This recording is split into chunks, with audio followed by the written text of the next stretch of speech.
Welcome to Sports. Hallie DeVore with you.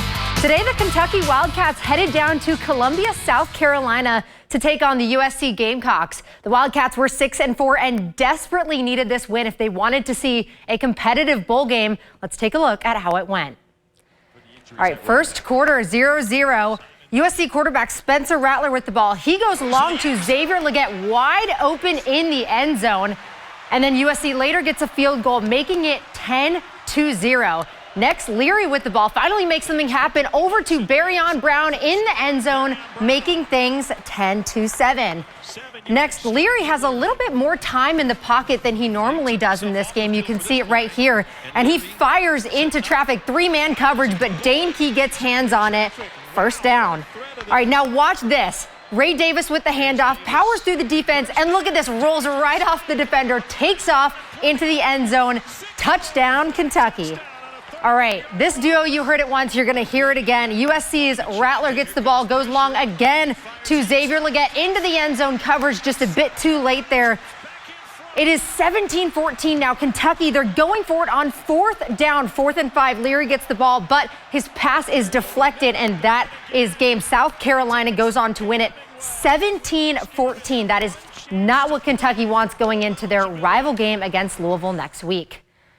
All right, shifting locally, today was EKU's final game of the season. They did not make the FCS playoffs after losing their last two games in a heartbreaking fashion. But of course, you want to end your season on a high note and send your seniors out with a bang. It was a beautiful day in Richmond for EKU's final home game against Stephen F. Austin. Starting things out in the second half, EKU up 16-6. SFA responds right away. Quarterback connects with Lawton Rickle in the end zone. EKU with the ball, and Joshua Carter makes his way to the end zone, but takes a hit, drops the ball. It's a loose ball. SFA recovers the fumble. EKU limited SFA to just a field goal after the fumble recovery. It is now tied 16-16. Next drive, McKinney hands off the ball to Braden Sloan, who goes all the way in without barely getting touched. EKU takes the lead again. And of course, McKinney's last game, he has to show off his arm one last time. He goes long here to Jalen Burbridge. Now, this was a bit of a questionable call, I think, on both sides. EKU says they has it. SFA says they has it. Ref calls it a touchdown. EKU. And that definitely added some fuel to SFA's fire. Quarterback mower to Reichel again, and EKU now leads 30-24. They go after that with the 2-point conversion. The pass to Kylon Harris here is good. Now, a lot of EKU games have been very close, and so they did not want to lose in a heartbreaker like they have.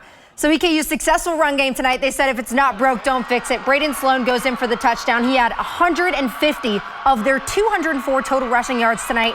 EKU gets the win 36-24, finishing their season at 5-5. Of course, tonight was the last game for many seniors, including Parker McKinney, who has been with the program since 2018. Here's what head coach Walt Wells had to say about him after his final game. But, I think he's one of the greatest to ever play here. I think he's one of the greatest to ever play FCS football. Disappointed that we didn't finish better than what we did this year for him. And whoever takes him or picks him up or however it goes is going to get one hell of a player and one hell of a person. Welcome back to sports. Kentucky's next opponent, the number 10 ranked Cardinals, played earlier today at the University of Miami down in the heat. Let's check out the highlights. All right, Jeff Brom and company looking for win number 10 this season. Second quarter tied at 14. Fake handoff tossed to Rashard Smith. Blocked by freshman Francis Maui-Goa. Smith all the way into the end zone to give Miami the lead. All right, in the fourth quarter, Louisville down by 5. Evan Connolly sees the gap and gets it across the goal line for himself. It is now, after this, tied 31-31 in the fourth. Louisville finds wide open Kevin Coleman after two Canes defenders took each other out. Too fast for even that tackle, and runs it in for the touchdown and gives the Cardinals the lead. All right, 5 seconds left, and Tyler Van Dyke Hail Marys it. A little bit scary here for Louisville. No one can quite get their hands on it, and it bounces into the hands of a Canes player, but they are able to take him down and hold off the win. Final score, 38-31. And Kentucky, they're going to see this team next week in Louisville. The time for that game